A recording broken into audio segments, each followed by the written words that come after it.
Nationwide initiative to address the opioid crisis. We're also taking action to prevent addiction by addressing the problem of over-prescribing.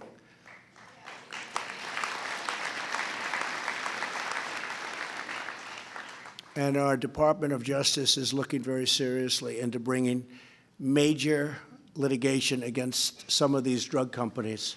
These people weren't allowed back into our country through, in this case, the southern border. The second part of our initiative is to reduce the supply of illicit drugs. 90% of the heroin in America comes from our southern border, where eventually the Democrats will agree with us and will build the wall to keep the damn drugs out.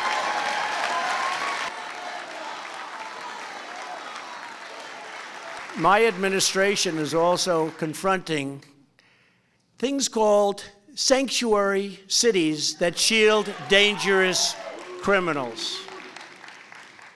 And every day, sanctuary cities release illegal immigrants, and drug dealers, traffickers, and gang members back into our communities. Illegal immigrants, and drug dealers, traffickers.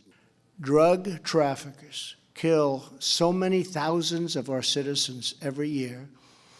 And that's why my Department of Justice will be seeking so many much tougher penalties than we've ever had.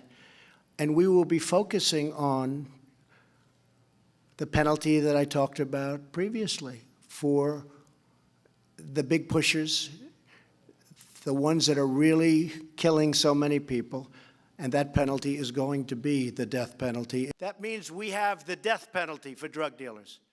We don't have a drug problem. Take a look at some of these countries where they don't play games. They don't have a drug problem. We have court cases that last 10 years, and then they get out at the end. We got to be tough. We have to be smart. We have to change the laws, and we're working on that right now. We have to change the laws, and we're working on that right now. But the ultimate penalty has to be the death penalty. Now, maybe our country's not ready for that. It's possible. It's possible that our country's not ready for that. And I can understand it, maybe. Although personally, I can't understand that. But there are people that are good people, that are strong, smart people, and they would differ with most of us.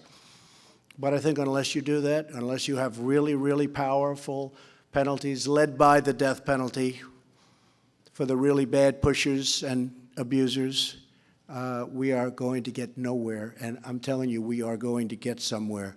I love tough guys. We need tough guys.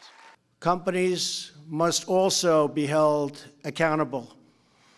The Department of Justice recently created a task force to coordinate investigations and lawsuits against manufacturers and other bad actors that harm our citizens. Unless you do that, unless you have really, really powerful, we're going to make sure our first responders have access to life-saving, overdose reversing drugs, which, by the way, are amazing.